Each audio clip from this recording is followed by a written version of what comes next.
Hey there, Michigan football fans. It's yours truly, James Yoder of the Michigan Football Report from Chat Sports, bringing you some news on the Michigan football offense in spring practice. Word is Josh Gattis spoke to the media today on Zoom, so I want to tell you what he said, give you our take on this interview, some softball questions from the local media, tell you what was said, what our opinions are on it. If you haven't yet, make sure you follow us on the Newsbreak app, putting Michigan Football Report videos on Newsbreak app 3-4 days a week right now. And if you want potentially exclusive Michigan football videos, make sure to follow us. You see every video that we publish on Newsbreak. So, Gattis talked to the media, and I don't think there was enough hard-hitting questions per usual with the local Michigan media, but he said some interesting things, and I think, in my opinion, there's plenty to dissect and dig into around Gattis coming out of 2020, 2019, and what we can expect with, frankly, in my opinion, his least talented offense coming into the 2021 season. So as I told you last week, Michigan football spring practice is on a 2-week pause.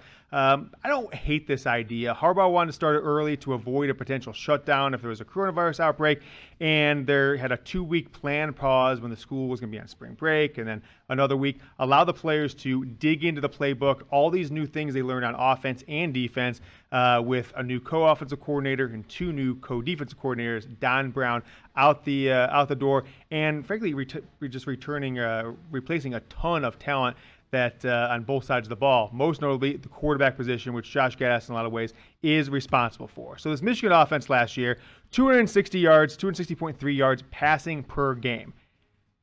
Seemed okay, but not in this day and age in college football. 44th overall, and Josh Gattis addressed the offense and the passing offense head on in his press conference today. And the most notable takeaway I had that he said it wasn't Joe Milton's fault.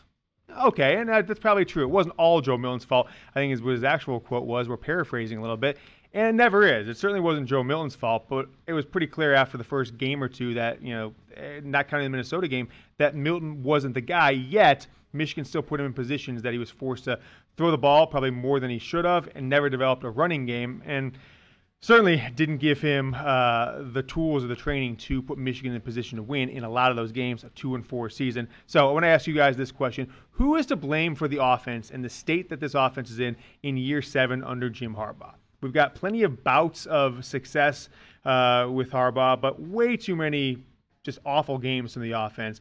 Josh Gattis has been offensive coordinator of this program for 19 games, and I would say he's only had 6 or 7 good ones as offensive coordinator, most of those being at the back half of the 2019 season and that Minnesota game to start 2020. So go down, answer in the comments, who is to blame for the current state of Michigan football's offense?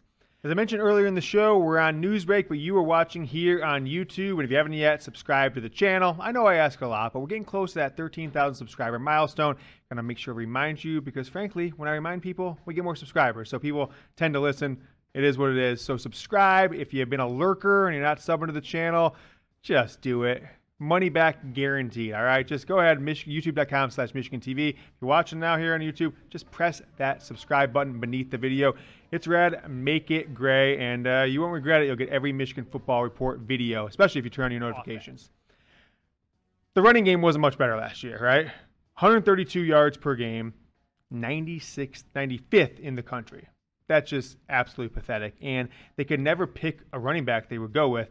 What that resulted in was an awful running game. Chris Evans leaving for the NFL when he probably wasn't ready. Could have used another year, I think. Rotating 4 backs in there, sometimes 5 backs in there, and Zach Charbonnet heading off to UCLA. So Josh Gattis has not had the passing game going well. Certainly doesn't have the running game going well. So what does this team have going well? Not scoring either, as you see, 28.3 points per game, number 66 in the country last season. So in my opinion, Gattis answering a lot of questions about what happened on offense last year. Said it wasn't Milton's fault, but in my opinion, you see at the bottom of the screen, he enters this season on a super hot seat. I'm calling it a red hot seat.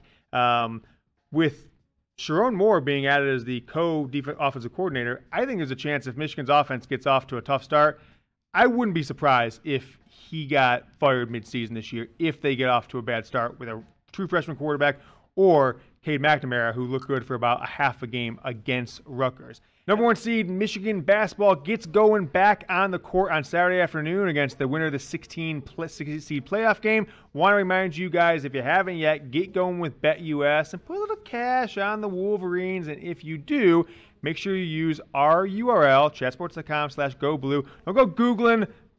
Don't go Google anything. Type that direct URL right into the screen to drop in on the Michigan Football Report page on BetUS, our preferred sportsbook partner. And when you do, make your first deposit. Use that promo code GOBLUE.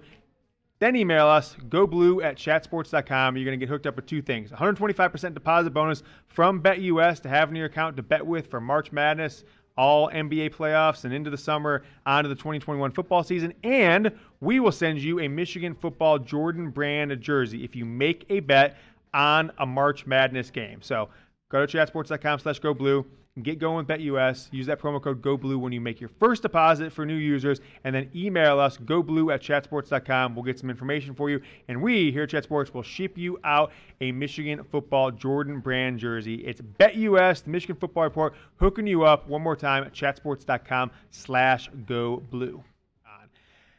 As I said earlier, Gattis had 6 or 7 good games as offensive coordinator, and with Sherrone Moore being added as the second OC in 2021, I think that should be a signal to Gattis that if this team doesn't get it done offensively this year, that he's not going to be part of this program. And hell, Jim Harbaugh might not be part of this program after 2021, despite his contract extension. But noted that because he mentioned at length in this press conference today with the media about his relationship with Sherrone Moore, how him and Moore worked together over the past couple of years, and how they feel comfortable, co-coordinating this offense. Although Gattis did say he will be the one calling plays and claim that he has all 19 games he's been as Michigan's offensive coordinator. I personally doubt that, but it's coach speak as it is. 2 new offensive coaches he's welcoming onto the staff. New quarterback coach, Matt Weiss from the Ravens, and then Mike Hart coming over to coach the running backs from Indiana. He talked a little bit about them, but didn't dive too much into what they were bringing to the table. But if you didn't know about that, those are the 2 new additions to the offensive staff. Sherrone Moore moving from tight ends over to offensive line and adding that co-offensive coordinator role to his job title. He did say this about the quarterbacks, though. Maybe the most notable quote. He claims that he's going to tailor this offense to the strengths of the starting quarterback. You've got Cade McNamara, J.J. McCarthy going at it in spring ball. Then you have the Texas Tech transfer coming in the summer, into the fall, potentially could make a play for the starting role. Although, who knows? If he didn't start at Texas Tech, unlikely he'll start at Michigan, at least in my opinion. But I'll ask you guys this question. Who will be the starting quarterback? Let's focus on game 1. First game of the year in the Big House against Western Michigan. Comment below who you think the starting quarterback will be. Cade McNamara, J.J. McCarthy, Texas Tech transfer, Alan Bowman. Let me know in the comments. Some interesting stats that Gattis addressed today that I was addressing all year last year, and most notably on Twitter during games. Michigan started down 7-0 in every single game they played last year. Every single game they played last year. And some will blame that on the defense, but this offense, 0 points on their opening drives of any game in 2020.